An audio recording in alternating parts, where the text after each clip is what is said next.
real quick, while you're thinking about it, while I'm thinking about it, click that like button. Make sure I say it. And you can always follow along, again, at towardanarchy.com.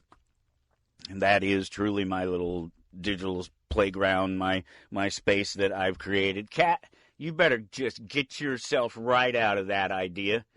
Hang on. I have to stop my cat from climbing into a new box of comic books. It's comic book. It's always comic book day in my world. And there's a box sitting right there, and it's looking at me all innocent, like, you know how cats are. Boxes, they want to, that's their thing. Just don't do it. Just don't do it. I just have to go get this, or it's going to do it. It's okay. You're fine, kitty. You just can't be in the box. So I just happened to glance over and see I'm surrounded by comics and cats and Lego minifigures, and it's all precious, and it's all just keep your hands off. Wear your gloves. No, I'm not really that bad about it, but I don't want my stuff destroyed. I don't want cat claw marks all over my new comic books. It's not necessary, especially that anthology book. It's Hello Halloween. There's an R.L. Stine story in there. There's a half a dozen other story, upwards of half. I don't know. It was like 3, 4, 5, 6 or 7 stories in there.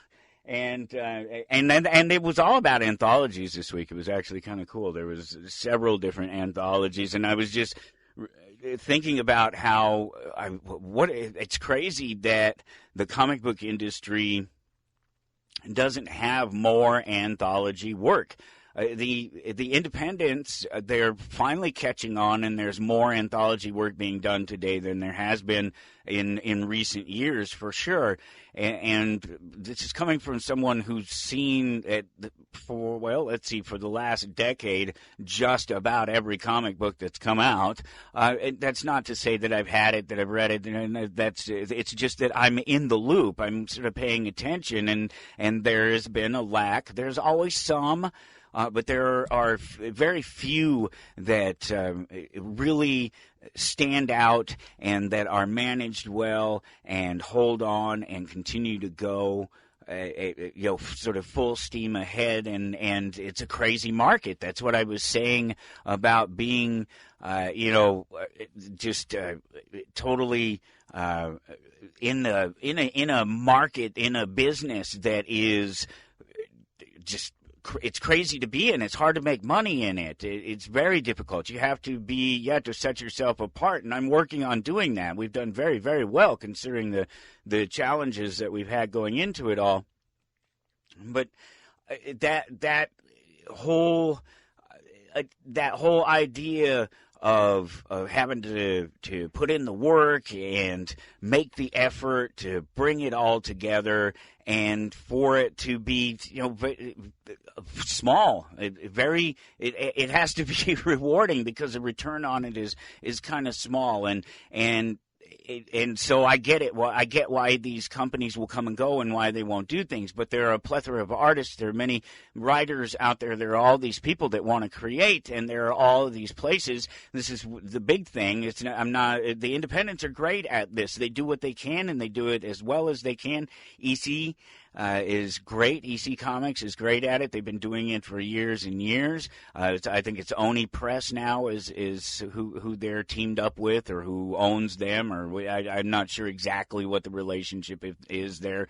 If EC is still its own independent thing, there are different. Image is one of those places where there are a whole bunch of different mastheads underneath it. Image is just a place where it's a creator house. It's a place where different creators can come and do these things, and it's a crazy thing that there's not a lot of Image anthology work. How is that not a thing? Dark Horse used to have Dark Horse Presents, and it was big for years and years. But so again, they come and they go. But the big guys, this was my question: is Marvel and DC? Are you serious with these guys, where they have all of these properties, they want to make all of this money, and they're trying every single way they can to do it? All they have to do is use their leverage as a big printer, as a big publisher, and not the printer themselves, but as a publisher to leverage their what they do print with the printing companies and the distributors to distribute at costs that are reasonable for people to buy into these things. Keep them at that $3.99 rate, or if you can, try to beat it. I don't know if you can anymore.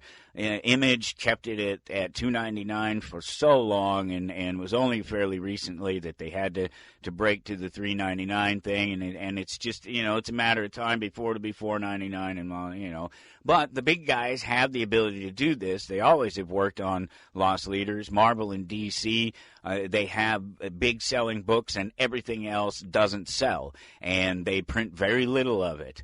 But if they were to concentrate on, a bunch of that stuff that they print, these short runs, stories, these things could be easily pulled into anthology works where the books themselves, the anthology books themselves, continue, and the stories within them change, and then you don't have all of these other titles and places and spaces that you have to manage. You have one title with a lot of leeway, a lot of free, a couple of different titles.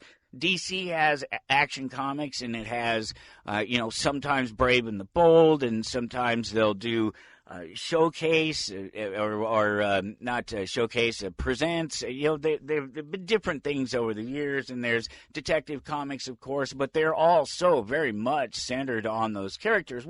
Those main characters, Superman, Batman.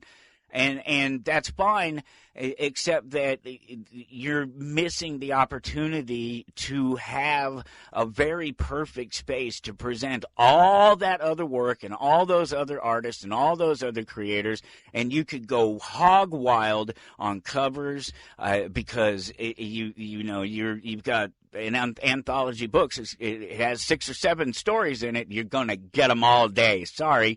It's got 6 or 7 stories in it, and all these different creators and all these different artists. It justifies having all the different covers, doesn't it? If I've got 6 or 7 different artists, he just keeps them coming on these titles. You don't have to have 6 or 7 titles. You just have 2 or 3 titles. You have the 6 or 7 stories and artists and writers in those books, and you have the different covers, and it's justified. You don't have to explain, why do I have Batman on a Superman cover, or, when he doesn't have anything to do with the book. It's just some artist. It's just some other cover. It's just whoever had to do what at the time. There's not as much of that as could be, but there's enough of it that it could be eliminated by simply doing that. It would be these creative houses, DC and Marvel, have clearly missed the boat on anthology books, and they're right up their aisle in terms of the cost in producing them and putting them out there. It's just so much. It's just so well, because the fact that you get 6 or 7 stories in a book, you get this entire playing field with all this extra space to do things in, and it's managed under one mass. It doesn't have to be controlled. It just has to be guided, and it's cheap. It's easy. It's simple form because you get that big book, and you can justify the $7, $8, $9, $10 price tag on it. If we're looking at 64 pages, if we're looking at more than 64 pages. If you're looking at these big fat books, which the EC anthology books and some of these others, that Hello Halloween was pretty chunky this week. All of these different books are they're the size of them and the quantity and quality of the storytelling and the different choices in the various stories it's all self-evident. It's all right there. It's in the price. It makes sense, and it just seems weird to me that Marvel and DC have missed the boat. Go to towardanarchy.com to follow along,